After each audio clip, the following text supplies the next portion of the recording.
Greetings to you, viewers, and welcome to Writing Theatre channel. I am your regular host, Dr. Gbile Oshadipe. Today we are looking at a very important subject, the subject of photography and writing. The relationship between photography and writing.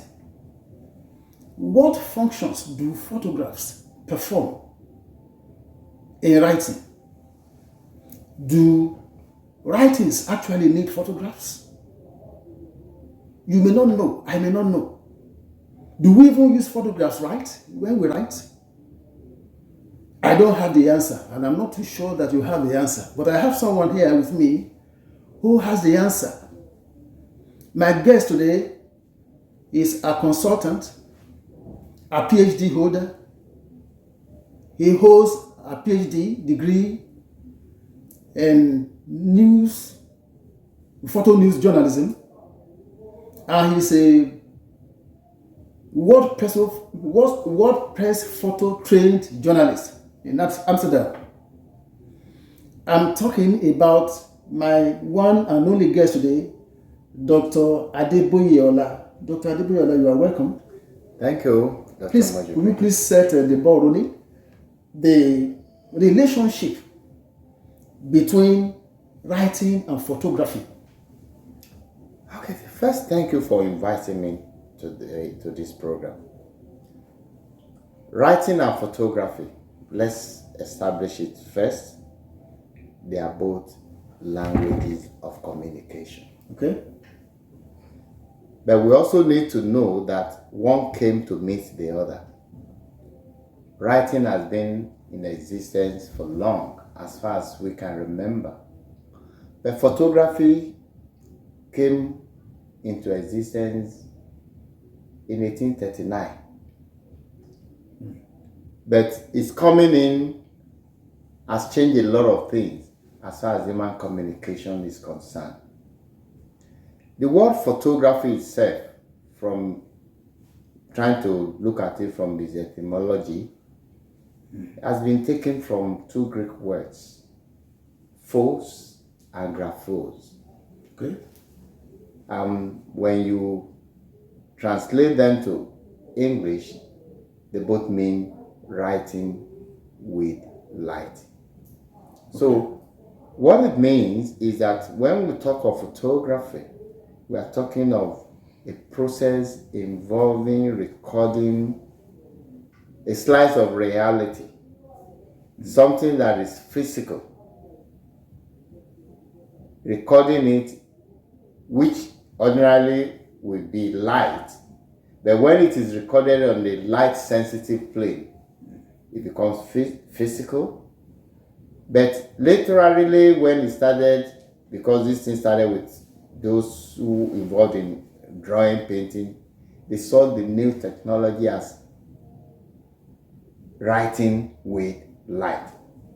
But beyond that is that we have reached this stage where, as far as communication is concerned, neither writing nor photography can survive on its own. Oh. So what they have today is a sort of a symbiotic relationship. Okay. Relationship.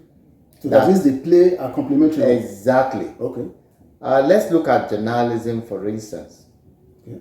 No matter how brilliant the prose is, and you put a lot of them together for a newspaper, nobody may likely buy that newspaper.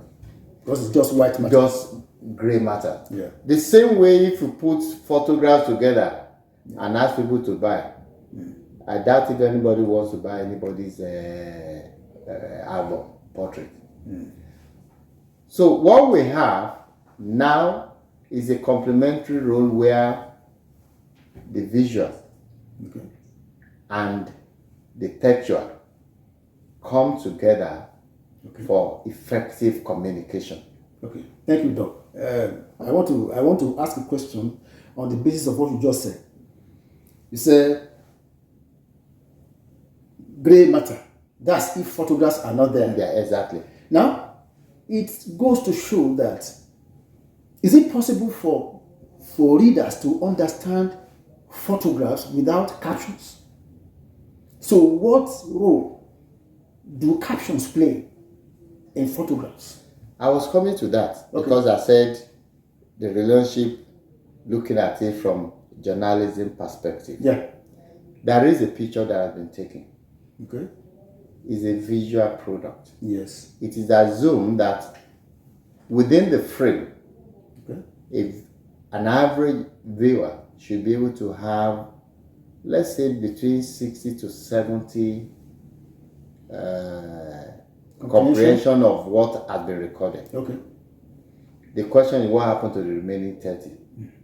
That remaining 30 is even where the context that gives meaning to the content lies. Okay. In journalism, we talk about the 5 W's. And where, when, who, why, what, and how. Yeah. There is no way you are likely to find all these things within the frame. You may not know it's in the picture. You may not know where the picture was taken. Neither will you know when it was taken or why it was taken. And that is where caption comes in. The textual material that is usually placed underneath the photograph to give additional information to a picture. Okay. That additional information is what the viewers need to comprehend what has been captured, and therefore marrying both the content and bringing out the context. Thank you, Doc. Let me ask this question. You are a journalist. You are an academic. Now, I want to ask you a personal question. What is it that you are looking for that made you go for PhD in news photojournalism? What is it that you can do that a photographer outside there cannot do? Well, an average photographer, which could be even you, sir, can do is to take pictures. Okay. But what a visually literate person taking picture will do is to make a picture. Making pictures means you are deliberately taking the pictures for communication purposes and not just for your individual consumption. Okay. Something that is infused with codes, and in that codes lies the meaning. You can read a writing. Once you are able to understand the language, the grammar, you understand the words, you see how they put it together, there's like the possibilities of some level of comprehension. A photograph may not be easily decoded except one is visually literate. Okay. Let us also know that photography is a cultural product. A picture is a cultural product. Okay. Yeah. Okay. A picture taken here in Nigeria may be interpreted in another way, in another cultural setting. Okay. I used to tell people that my students that if a group of people wearing red are marching along a major road, what will that connote? And the answer that I've always been getting is that they are likely to be cultists. Yeah, of course. That's what I would say also. But if you show that same picture to somebody from China, he might tell you that probably they are monks.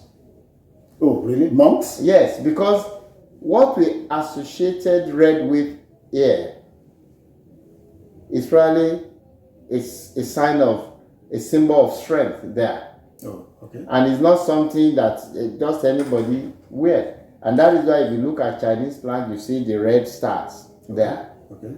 So the cultural symbols oftentimes can give meaning to a picture. And except one knows You may not understand. And that is why a photograph may not have a monolithic meaning. Okay. One single meaning. Okay. Because as it moves across each cultural setting, it can start gathering different meanings, okay, depending on who is viewing it. Oh, okay. Now, thank you, Doc. Now, again, is it possible to have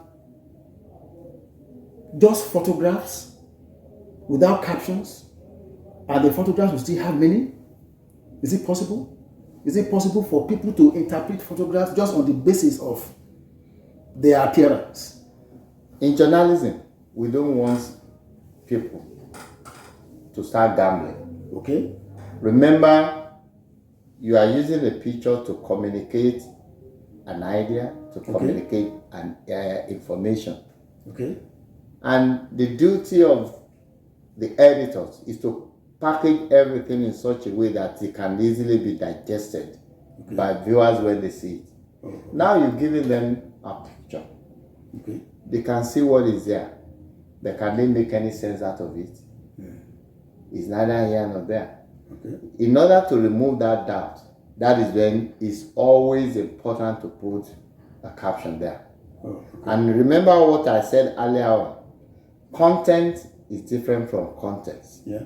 It is in the context that the meaning lies. Okay. Yeah. The content will only show you visually what has been recorded. It might not show you the context. The text comes in handy to provide the context. So that relationship between photography and writing has been established. Oh, thank you, Doc. Now, something just came to my mind as you were talking. Is the problem of cropping, the challenges coming out of cropping? I have seen newspapers. Maybe the editors or the photo editors didn't notice that the portion or the photographs they were talking about had already been cropped off. Yeah. And you are now looking for the description. You are now looking for the description and the caption of what is yes, in the photograph, and you can't find. So what do you have to say to that? I think that error used to happen in the analog era. Okay. It's difficult to experience that now because what we're having in the media is they are doing all their planning on the computer. So you are seeing what you are cropping. Oh, okay. And you also see the caption underneath it. Remember, it was not like that. You are also a journalist. It was not like that before. Yeah. A photographer will take his pictures. The caption will be typed. Yeah. Somebody will go and work on it. Yeah.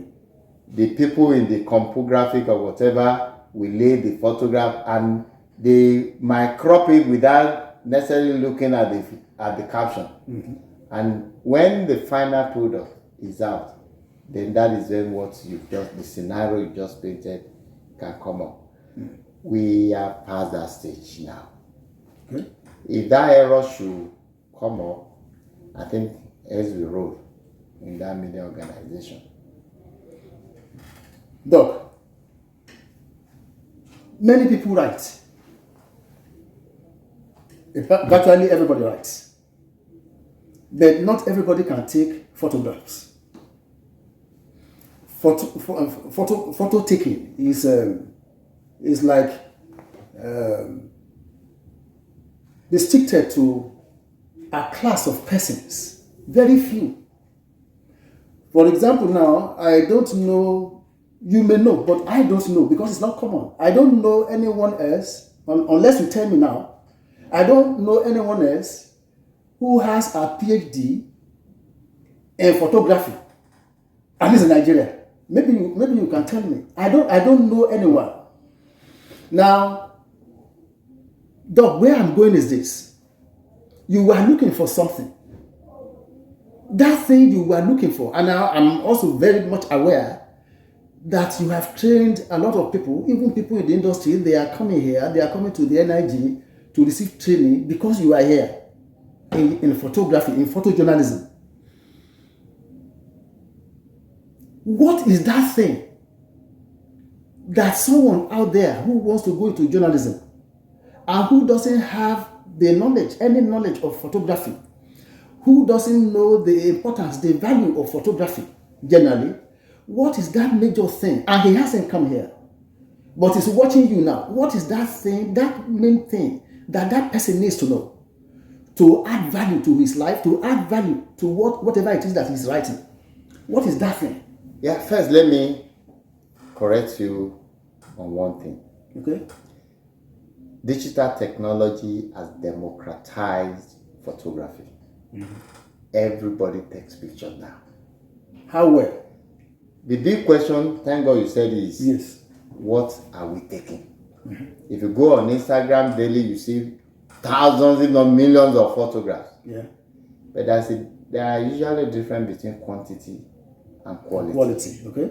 And that is the challenge we are having now. Okay. The issue has always been, with everybody taking pictures, have we all become good photographers? Mm-hmm. I don't think so, but I think those listening and watching us can also answer that question. But if what we see on Instagram is what we go by, not all the pictures we see on Instagram have that quality, especially when it has to do with passing information or communicating. Okay. There is usually a difference between pictures you've taken for your personal consumption, snapshot, and the ones that have been taken for public consumption. Okay. So, if anybody wants to go beyond just snapshots, just taking picture anyhow, that is when the training we have in NIJ comes in. Oh, okay. And we also used to tell people that, look, except you are a rookie, somebody who does not have any theoretical knowledge about photography, that is when we say we want to teach you right from the beginning. Okay. For most people who come here, they've already been taking photographs. Okay, before they came. And we tell them, we are not coming to teach you how to take photographs. We can't be teaching what you have already been doing. Okay. But we can show you how to take better pictures. Okay. And that is what we do through our training. And we also lay emphasis in one thing, just like in writing. The only way for you to write well is to read good writing. Yes. And then now write. It is the same way with photography. The only way you can take good photograph is to look at visually literate photographers and their works, study their work. Okay. With each exposure to the masters, the works, good photograph, there's tendency for that person to improve over time.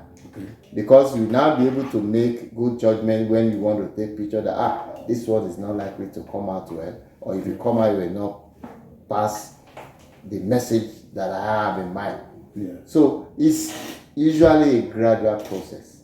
Being able to take good photographs, just like being able to write well, is not a destination.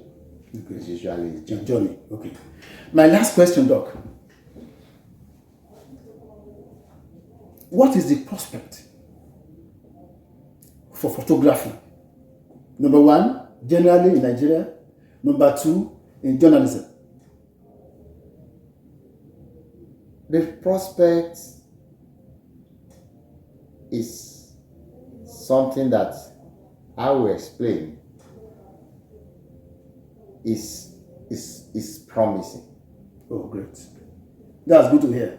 The issue is, like we used to put one question to our photojournalists when they come here: why are you in photography? If you don't know the reason why you have picked the camera, the motivation why you are doing what you are doing, it might be difficult for that person to find his mission there. Okay. If you take up photography because they say, oh, you can make small money there, you will make the money, but you fall by the wayside along the way. Because that thing that will propel you further into achieving beyond your limit will not be there. The inner drive, the inner force, the driving force will be lacking. Okay. Passion may not be enough. many a times, many of them will not be able to answer that question. So there's good prospects for photography in Nigeria, not just in journalism, in the entire sphere of life. I always tell people, one thing photography does is that it captures, it frozen history. Not only that, it serves as archival references. Okay. Whatever you and I are doing today is only the moment that have been recorded that will outlive us. And in this part of the world, you know that event photography is the in thing. Yeah. You can hardly find somebody do anything social Okay. that will not have a photographer capturing it. Yes. And they want just a professional photographer who has a professional camera, at least a DSLR. Because I always tell people, when you are doing something social and you invite a photographer and it comes with whether iPhone 20, the most sophisticated iPhone, they said they would not agree. So which means there's still an outlet for a trained photographer to survive. Yeah. And what I encourage people to do now is to look beyond paid job. Okay. Start something on your own, build it up, let the passion that you have be the force that will keep pushing you, keep launching you, and most importantly, they should keep looking at good photographs. Thank you. Doc, finally, just in 1 minute, one of your men won World Prize. WordPress Photo Award. Yes, WordPress Photo Award. Not one. Oh, not one now. We have two. Oh, really? I only know Akinleye. Akinleye was the first one. Okay. That made history for Nigeria in 2006. Okay. I think in 2020, whether 21 or 22. Okay. Another student of ours trained there, Sodid Adelakun, who now really? work with channels, okay. also won the regional award because that is how they now group it. He won the regional award with his visual story on the Boko Haram refugees or whatever. Yeah. Oh, really? So we are lucky that the two major awardees, WordPress awardees in Nigeria, they are from Nigeria. That's lovely. But what did they do especially? What did they do differently? Just one sentence. Well, what they did, especially if I may put it that if there's anything like that, is that they've been pushing themselves. Oh, great. And over time, when luck will smile on you, it must meet you at the right time, right place, right position. And I think the two of them have positioned themselves well. Oh. Those who have not won it is probably not because they are not doing enough. Okay. Sometimes I look at it that when you are doing photography, don't let it be that award is your motivation. No, it shouldn't be.